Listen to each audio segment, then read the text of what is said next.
Now this is the west side of Detroit. I haven't been over here in a while, so we'll see how it's doing.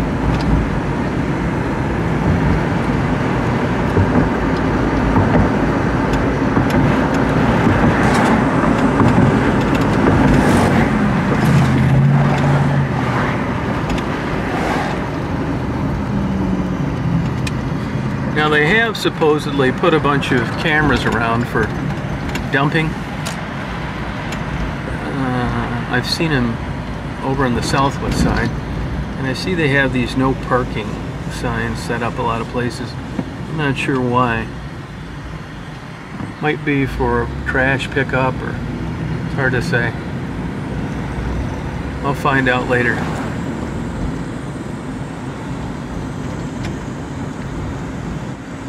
A lot of these homes were built in the 40s, 50s, and 60s, and for quite a while there were a lot of ethnic groups that lived here, a lot of Polish people that really took excellent care of their homes, and then it just kind of started to head downhill.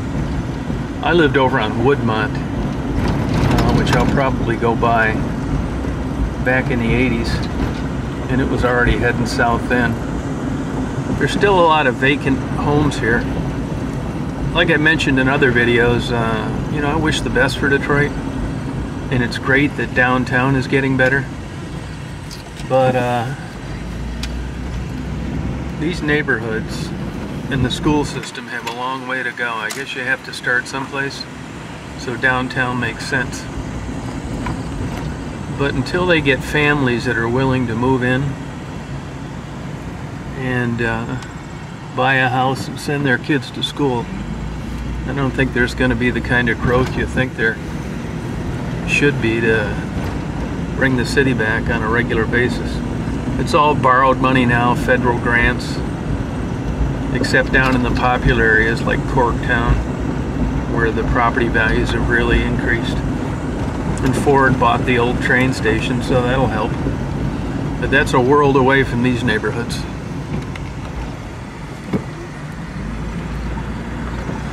I mean, a lot of places have private security. Any business are chained up like a prison so they don't get cleaned out in the middle of the night. They've torn down a lot of these vacant homes, but there's still quite a few to go. I'm not sure how many. It seemed to me I read a figure of like 30,000 or something like that, but I'm guessing, so don't quote me on that. Some of these vacant lots, these are where the houses were torn down a while back. I mean, before the big trend of demolition started. Most of them caught on fire, and then they just went in there and bulldozed the rest. See, there's a lot right there.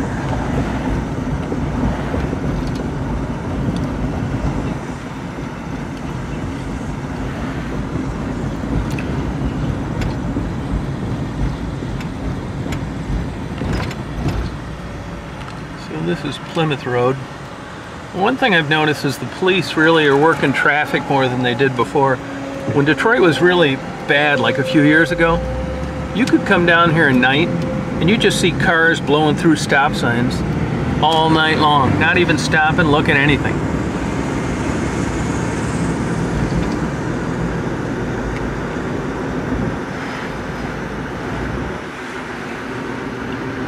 See these green lights here? I'm not sure that's one, but I'll show you one at a gas station. That's where businesses pay extra to have their property under surveillance by the police department all the time. So the idea is that something will be going on, they'll notice it and send a car before they have to call themselves. It's expensive though, and a lot of places can't afford it.